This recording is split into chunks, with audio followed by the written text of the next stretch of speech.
I actually was a student when the original Zeke was in existence. I love Zeke so much. Why do you love Zeke? He's awesome. He's a true American hero. Being the caretaker of Zeke the Wonder Dog is quite an honor. If anyone had told me at that point in time that while I was sitting in the stands watching football games as a student that I was going to be the next owner of Zeke the Wonder Dog, I would have told them they were crazy. I'm just a small part of it. I throw a few frisbees out there in the field. I didn't start the Zeke tradition. Gary Eisenberg did. Hi, I'm Gary Eisenberg. I'm the owner and trainer of the original Zeke the Wonder Dog. He won a national championship, so he was a hero. So they made him Zeke the Wonder Dog. That's what the Lansing State Journal started.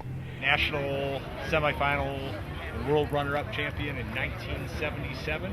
The spirit of Zeke started growing from that. Everybody loved him. It was a novelty at first because there weren't that many Frisbee dogs in the nation. Who's better, Zeke or Miss Rev from Texas A&M? Zeke. Zeke. Zeke. You had Ashley Whippet on the West Coast, and you had Zeke the Wonder Dog on the East Coast. Zeke is awesome because no matter how many times they change Zeke or how many times Zeke misses, Spartans are always behind Zeke. The original Zeke, his assistant, and the continuing tradition. And of course Zeke. Favorite halftime show. Don't tell the band I said that. I don't know if Gary told the story. We used to work at a gas station, midnight shifts. And we used to throw the Frisbee when things got slow. Zeke used to run back and forth.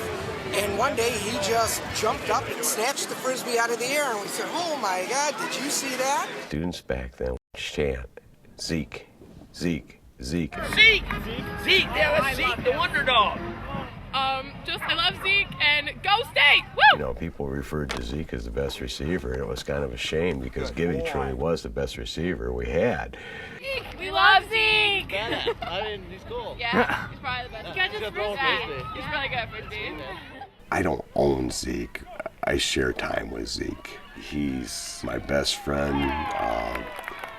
Both of them, I love them both, but they both love us too. They love me and my wife Terry, and they're loyal, and we're just a nice team together. Crank up, Spartan fans. Hit it.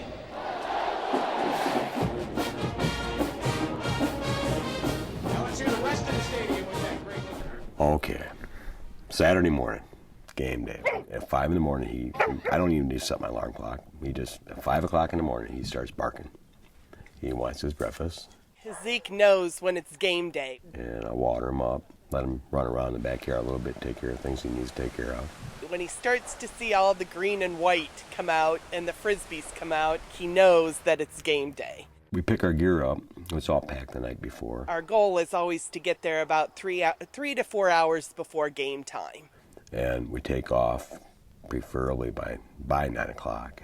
When we run up to McDonald's, and then he gets his tater tots. In fact, when he sees his golden arches, he knows he's getting tater tots, so he's pretty loud about that.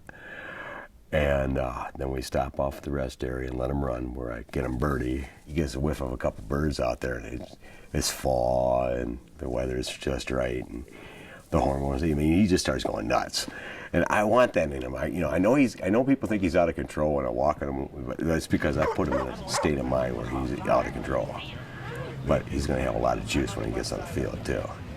We get up here at the tailgates, and we pull in our parking spot, get him dressed, and usually before we even get him out of the van, people are coming over to visit Zeke. What a good dog. In the whole part of the tradition, we have been committed from day one to try and get around to as many tailgate parties as we can. I'm open to everybody and anybody. I go over by the students when they go into the stadium. Zeke taught me more than I taught him. I try to get around the Jens Field House. I get over to the back of the building, back of the stadium. We hit as many tailgate parties as we can have. Good boy, Zeke. There's a list somewhere that says that one of the 100 things you need to do before you leave or graduate from MSU is to get your picture taken with Zeke. So we want to give every student that wants a picture with Zeke an opportunity to get that picture taken. He's jealous. You know, everybody's petted Zeke. I bet the dog gets petted 70,000 times a season. Isn't he a lover? You are. Then we take him into the tunnel. He starts getting the feeling of, oh my God, I get to go out in the football field and go crazy. And you know, he is just so goosed when he comes up on the football field. He is ready to explode. And then we relax him, and then at halftime we wait for Joe Mason to give us the go. We take off.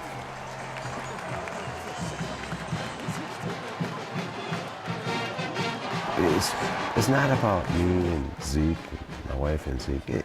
It's about the spirit of the alumni, of the students. Zeke means more in that respect, because everybody has touched Zeke at one point in time. If they haven't, and they see him, they will. It's just so great to be a part of it.